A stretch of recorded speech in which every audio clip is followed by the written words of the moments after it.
What's up, Chiefs Kingdom? Noah Gray here, tight end for the Kansas City Chiefs. Make sure you like, share, and subscribe to Josh's channel and check out showmefootball.com for more. What is up, Chiefs Kingdom? Welcome back to another video on my channel. My name is Josh Fan of showmefootball.com and arrowheadaddict.com, and you guys will be watching this video on New Year's Day, so I do want to say Happy New Year to all of you out there supporting Show Me Football. I appreciate you guys. We had a great 2024, but let's make it an even better 2025. Make sure you go ahead, hit the like button, share this video with your friends, and most importantly, don't forget to subscribe. I appreciate the support. But with all of that being said, Kansas City Chiefs head coach Andy Reid gave us a plethora of injury updates this week. And we're going to be pulling this report from my guy, Chiefs Blitz, on Twitter. He does an absolutely fantastic job updating everyone on the latest in Chiefs Kingdom.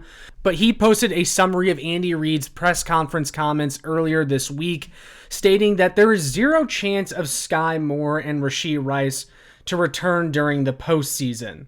And while Rashee Rice may not necessarily be a surprise to anyone, there was a tiny bit of speculation on social media among Chiefs fans after a photo was posted of Rashee Rice hinting at some sort of return in the near future, but that obviously is not happening this season, confirmed by Andy Reid. And then, of course, Andy Reid followed up on wide receiver Sky Moore, who was put on IR earlier this season due to a core muscle injury that he ended up getting surgery on. Now, this one is a little bit more newsworthy because there wasn't necessarily a clear indication of which way the Chiefs were leaning with Sky Moore, if they would try to bring him back off IR at some point and add him back to the wide receiver room. But Andy Reid also confirmed that he's not coming back this year. And this is one where I kind of wonder if the Chiefs just don't really see any use for Sky Moore. So healthy or not, they're just going to keep him on IR and stash him there, because they'd rather use the roster spot for someone else on roster. And at this point, you know, they've already brought Hollywood Brown back off of IR. They traded for DeAndre Hopkins. It's hard to see where Sky Moore would even necessarily fit in. And who are you kicking off the active roster in order to bring Sky Moore back? I don't know. I think it's probably the best call for the Kansas City Chiefs to keep him on IR. And his situation for the future in Kansas City looks murky at best. He obviously is a guy who has underperformed in his time so far in Kansas City, and it feels like it's going to be an uphill battle for him to make the roster in 2025. But that's the end of Sky Moore's 2024 season. But this led Andy Reid to give everyone an update on Mecole Hardman, and Andy Reid did say that he could return from IR, and my guess is that the Chiefs will try to open his 21-day practice window at some point prior to their first postseason game, and that will open the door to Mecole Hardman returning at some point this postseason. Now, you guys know for the most part that have been around for a while how I feel about Mecole Hardman, and I've been very hard on him at times in the past, but he was someone that was helping this team earlier this season, and he also surprised me in how much he's improved in returning punts. And Nico Remigio is someone that has been playing in the place of Mecole Hardman, and he did have a scare with a almost turnover on a kick return against the Pittsburgh Steelers.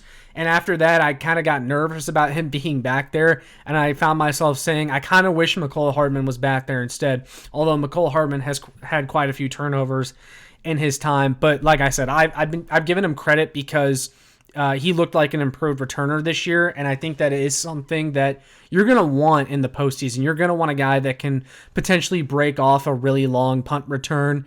And at this point, with Hollywood Brown back and healthy, with DeAndre Hopkins being fully integrated, Juju Smith-Schuster back and healthy, Xavier Worthy taking strides, it's not like Mecole Hardman would really see the field at all as an actual wide receiver. He'd be like wide receiver 6, and he'd be there to return punts. And at this point, I don't necessarily have an issue with that. Maybe he runs a couple routes a game as a decoy running deep down the field, and that's fine with me. You know, like I said, I've been tough on Mecole Hardman, but that's kind of the use for him on this year's team, and I'm perfectly okay with that. But then lastly, in the biggest piece of information that Andy Reid spoke about in his look too far ahead, or anything like that, but there is plenty of time for Jalen Watson to recover and come back. The question is going to be, where is he at with that ankle? Yes, we saw him running in a straight line, but how does he look changing direction? How does he look cutting and turning on that ankle? Because that's a totally different story, and that's when his ankle that he broke in the regular season is really going to be put to the test. But I think the best comparison we have is Isaiah Pacheco's injury, who injured his leg. He broke his leg, a bone in his lower leg, all the way back in, week 2 or 3 against the Cincinnati Bengals, and he was able to return 10 to 11 weeks later. Jalen Watson broke his ankle. Now, different injury. We don't know the specifics, but lower leg injury, broken bone, somewhat similar. That happened for Jalen Watson all the way back in week 7 against the San Francisco 49ers. Week 17 of the NFL season is right about now. So if my math is mathing, and with a typical broken ankle taking anywhere from 10 to 14 weeks to recover from, that would put Jalen Watson squarely in position, like I said, to possibly return for the Super Bowl. And I think there's hope. I really do think there's hope. And you know that Jalen Watson is going to be attacking his recovery, and that is evident in the way he's talked about the recovery process on Twitter. He's saying not to count him out. He's been posting updates to his social media. This is something that he is trying to do. He is eager to get back out there with his teammates, with this defense that clearly still needs him at this point, and he would be a really nice boost. But we'll see, because even though he may technically be recovered from the broken ankle, that doesn't necessarily mean he's ready to play football. And he'll take some time to get his conditioning up to speed, to get back into game shape. And I don't know if he'll have enough time left to do that, but there's a chance, and Andy Reid is now acknowledging that. But guys, that is the latest injury update from head coach Andy Reid that he gave out earlier this week. Overall, seems like positive news for the guys that we thought there was a chance they could be back this year. And of course, Andy Reid just confirmed the obvious that Rashee Rice is out for the year. And then Sky Moore, it sounds like he's not coming back, which I think most of us probably saw coming. But that's all I got for this video. I want to hear from you guys down in the comments below. What are your thoughts on the latest injury update from Andy Reid? Make sure you like, share, and subscribe so more Chiefs fans can find this. And make sure you check out my work on showmefootball.com and arrowheadaddict.com for more. And as always, go Chiefs!